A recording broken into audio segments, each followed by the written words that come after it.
Hey, gang, the conversation and the question is this: talent versus culture. Which one leads? You are Locked On Huskers, your daily podcast on the Nebraska Cornhuskers, part of the Locked On Podcast Network, your team every day.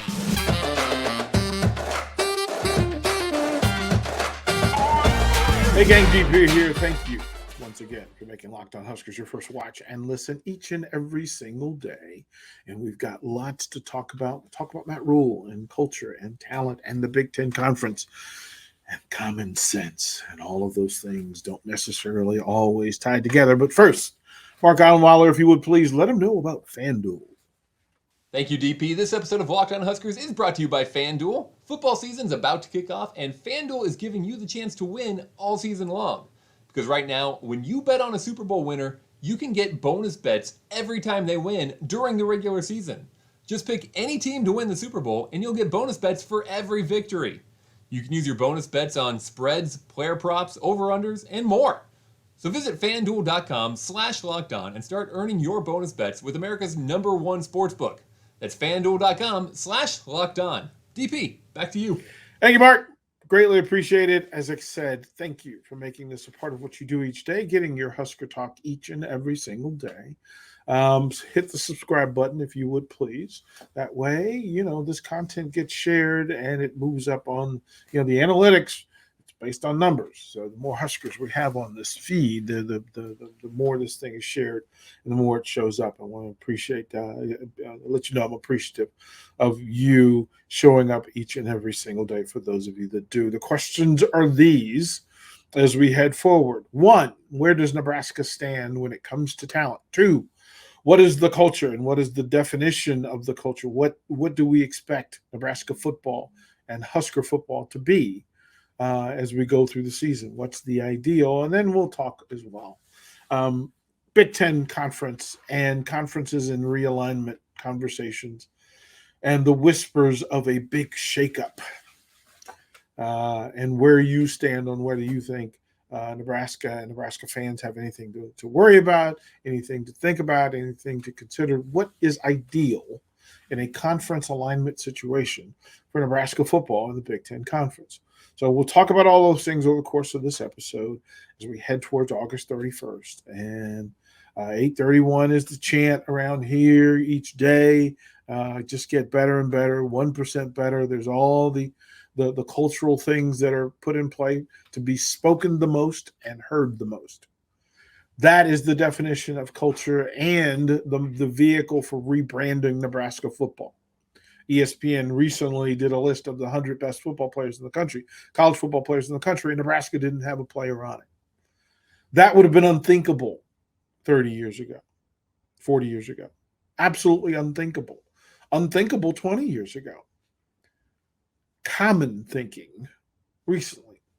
And to change the brand that is the N and the Scarlet and Cream and Husker Nation and Go Big Red, the rebranding has to start now in order for it to be what Husker Nation is proud of, Husker fans are proud of, the Husker roster is proud of, and then the Husker community. And Matt Rhule has the challenge of choosing what that rebranding will be, what that culture will be. The branding is the idea in mind. Culture is the vehicle in which travels you there. How do you get from 4 wins to 8 wins to 10 wins to 12? The culture will take you there and keep you there. Losing of the culture allows you to go from 12 wins to 10 to 8 to 4. The culture carries the program. It boundaries the young people. It gives the grown-ups in the space a standard that they have to work from and that they have to speak to. The brand is the pipeline. The brand is Coach Tom Osborne in those old, waist-high shorts, the slacks, the white shoes, the oh-so-crisp polo, in the stern, jutty jaw that told you that no matter what you thought was going to happen at Memorial Stadium, that Coach Tom Osborne, Bob Devaney, that they had more impact than your will and your work. The culture is the words that they feed into their Husker players, the words that they whisper when the fatigue shows up, the words that are shouted when academics fall behind, when off the field things begin to show up more often than wanted. Tom Osborne had a culture that they had to live up to, and he had a brand that they had to protect. The brand that Matt Rhule is working from is not what it should be. It is a tarnished brand. It does not have the shine, polish, energy that it once had, because the culture has lost its way. The culture has been misidentified. Do not fear NIL in your culture. That's not the problem. The culture requires that you give a basic foundation of remembering the past and having eyes towards the future and staying connected in it.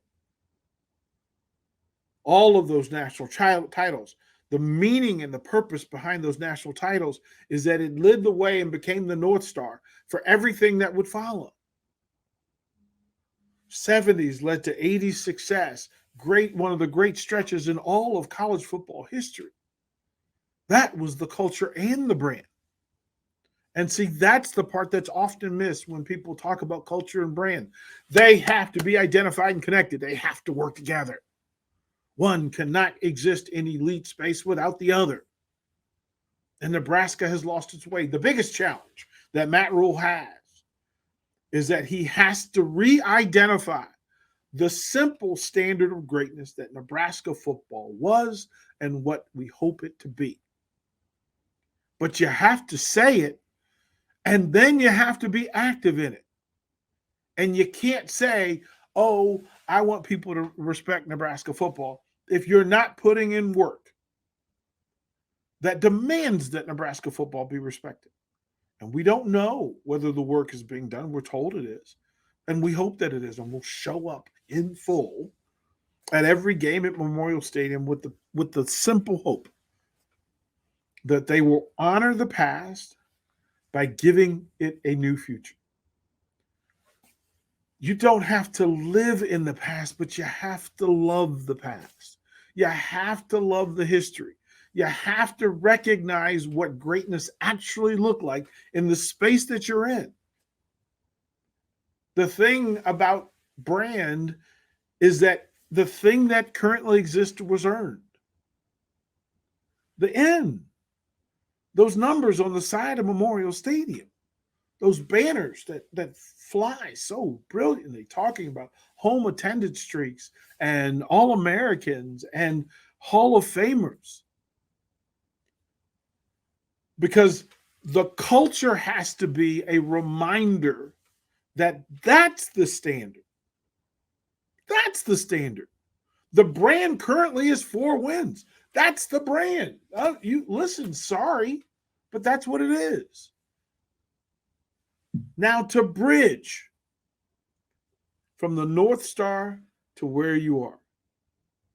That will be the culture that Matt Rhule has to work from. We'll take a break. We'll come back. We'll talk about that because some of the signs that are required to change the culture are showing up.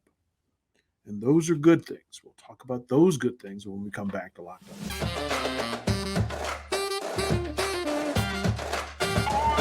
Hey gang, DP here. Thank you for making Locked On Huskers your first watch and listen each and every single day. You can follow me, boop, here. You can do that. You can catch other Husker content, boop, there if you want to do that as well. Greatly appreciate you hanging out. We were talking about culture. We're talking about Nebraska football, and Matt Rhule has accepted your mission, if you so choose to accept it, is to rebrand Nebraska football. The mission is to realign, reassess, redirect the culture that is Nebraska football. Those are not just mantras. That is a way of life. There are people that live that life. Nebraska fans haven't missed a game since 1962. They've shown up in full. And often what they've seen has not been of value to them. It has not been worthy of the brand that they want for Nebraska football. Even if the brand sells, if the food isn't good, then people will give less to the brand. And the culture tells you whether you can get back to good. Can you get back to great? Can you be excellent? Will you hold excellence as the standard and the North Star? There are people who work. Not everybody who's coaching teams in America is coaching to win national titles. Nebraska has a regular reminder. Every time they go into the locker room, every time they leave onto the field, day by day, better and better. It's a thing. And listen, Matt Rhule's putting on work. The reports from practice is this. It's the best work that the players feel like they've done in the last several years. The players who return, they feel like this is the best work that they put in. They feel like they're in the best shape. They're having the highest level of camaraderie.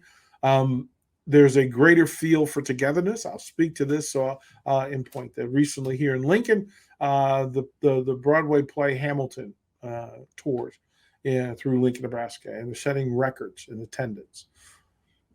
The night that I went, 84 members of the Nebraska football team were there to watch Hamilton and to bond and to get some collective history and some collective vibe. And if you haven't seen Hamilton, maybe you're missing the whole thing of being united and the value of being great and leading and what's required and sacrifice and work and consistency and getting through fear and not letting it overrun you and being elite in your space. And as I walked out of the play, I walked into Matt Rhule, and the conversation we had as we walked was that I felt like he probably gained a few leaders that night by taking 84 of his 120 football players to see a play about American history that had a little flavor and a little swagger to it. And it gave them a chance for several hours to be together again, away from the field as much as they are on the field. And those moments show up in culture. Those moments show up in difficult moments. You cannot disconnect from those that you care about. And Matt Rhule has been absolutely effective. He has been active in putting these young people together more often in different spaces around greatness. That is a huge thing. Now, I'm not sure how many points a game that's worth, but it's worth something. And it gives me hope to see assistant coaches being patted on the back by players about doing a thing that, quite frankly, the players didn't think that they would be happy doing. For players to acknowledge that, you know what, the student athlete part of me, the student part of the student athlete grew. Their heart sizes grew. Some of the grinchiness was removed because they got to spend time with their boys and learn and go, hey, did you know that? That was pretty cool. I like the music. I like the songs, and they remembered the songs because they were whistling them as they left the building. Matt Rhule has been all over town, all over the state, and he has been pitching and selling togetherness, unity, respect. But the first thing that he says is to work hard to earn all of those things. Work hard. And I asked the question whether talent or culture can lead you. A talented culture leads. That's the reality. A talented culture leads. If the grown-ups in the room are purposeful in their leadership and they give insight and information freely, and they cheer the good and they teach from the bad. Not punish from the bad, teach from the bad. Turn the mistake into a lesson rather than a chance to berate and lower. Nebraska does not have time. Matt Rhule does not have time to lower his standards. He does not have time to waste. He's got a short staff and shorthand. He's down some players, but he's got to get them ready because guess what? PJ Fleck doesn't care. Minnesota doesn't care.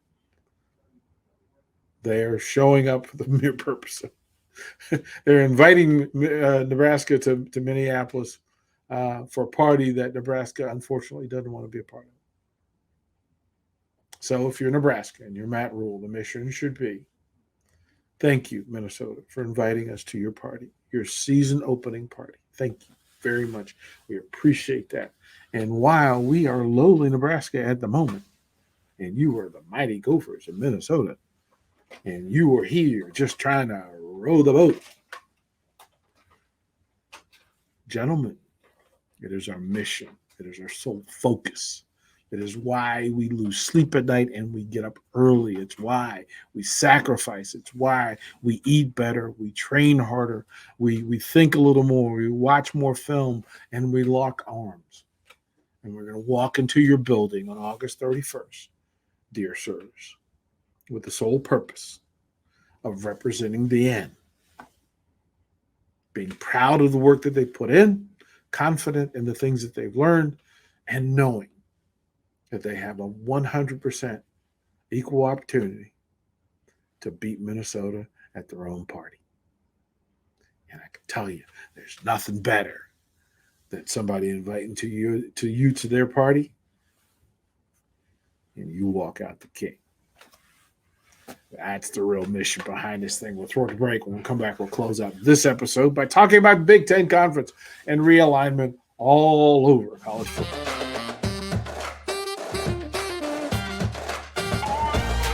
Hey, gang, thank you very much. Appreciate you hanging out. I'm DP. This is Locked On Huskers. And once again, we appreciate it. If you haven't, hit the subscribe button, do so. Put your comments down below. We'll get to them, and we'll put it into future shows. And again, we appreciate you. Folks have been reaching out about the content. And I'm okay with, as I've told a few of you, I'm okay with criticism. I'm certainly okay with ideas and preferences. I'm open. So do your thing. Greatly appreciate it. I want to close with this. A lot of the conversation, a lot of the buzz in recent days was Trevor Albert saying, well, the next realignment move will be seismic. It will shake this thing to its core. And while I will not propose that I have intel and insight at a higher level and greater connection, Nebraska has to ask itself a question. If Trevor Alberts is talking about realignment, what he needs to ask is, what is the most ideal situation for Nebraska? Who are the other member groups that Nebraska can choose to do the best business with? Is it those closest to it? Is it those with built-in rivalries? Is it those that we compete at the same level in the most amount of sports? Because remember, it's all of the sports and not just football. Realignment is not just about football. It also has to consider academics. It has to consider travel and budget and recruiting. And does it help for us to partner with this member institution? And there are some member institutions that, quite frankly, if they were doing business with Nebraska, they'd be doing better business. Nebraska has the advantage in that they have full support and all of the great resources. Then it's just a matter of management and then partners.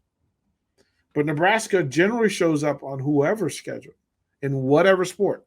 They show up as a date circle because of, drumroll, the brand. Because of the brand.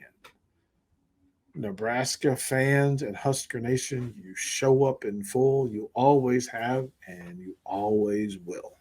So whoever gets to partner with Nebraska is in the money business. They're in the brand business, and that's just how it works. So then Nebraska has to remember, if the math ain't mathing, they ain't going.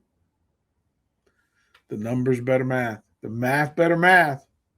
If Big Ten is the math, you stay where you are. If a super conference is the math, remember, Nebraska, remember your brand.